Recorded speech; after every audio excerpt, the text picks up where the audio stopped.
আমি না সত্যি অনেক সারপ্রাইজ হয়েছি, মানে এরকম সারপ্রাইজ আমি এখন পাই না। আপনার মতো তো আর পারবো না, তবুও চেষ্টা করেছি, কতটুকু পেরেছি জানি না।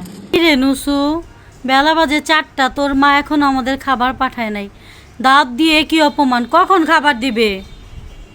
হ্যাঁ, 11টার সময় খাবার দিবে। মানে পরের দিন 11টায়? 8টা বাজে, এখন পর্যন্ত খাওয়ার কোনো খবর নাই। কখন খাবো? আসছো? আল্লাহ, এটা কি? এটা তাইবা বেগম দিয়েছে সারপ্রাইজ। কোথায়? রাখো রাখো, টেবিলে রাখো। কার জন্য? তোমাদের সবার জন্য, বিশেষ করে তোমার জন্য। তোমাকে বলে কেউ ডালা দিতে চায়। আমি সত্যি অবাক, আমার জন্য সারপ্রাইজ এসেছে পিএস কাটুনির পাকের ঘর থেকে। এখানে কি লিখেছে? আপনার মতো তো আর পারবো না, তবুও চেষ্টা করেছি, কতটুকু পেরেছি জানি না। আলহামদুলিল্লাহ, আমি অনেক হ্যাপি, মানে আমি সত্যি পুরো সারপ্রাইজ, আমি আশাই করি নাই।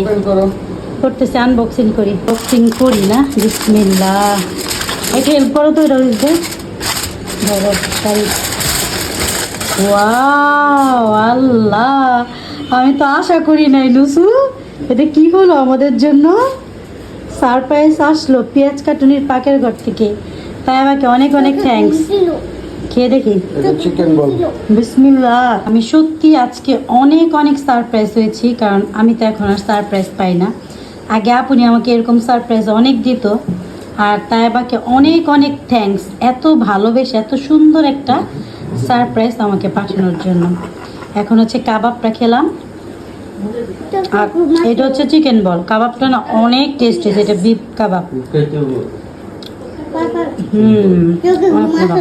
খাবারটা একদম গরম, আর এই মুরগির বিরিয়ানি না গরম গরম না খেলে ভাল লাগে না। তো আমরা এই যে ধোয়া উঠছে, গরম গরম বেড়ে নিচ্ছি।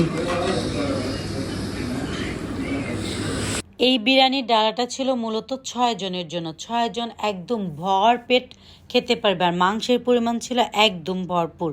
তো আমরা খেয়েছিলাম 8 জন, কারণ আমরা 8 জনও পেট ভরে খেয়েছিলাম।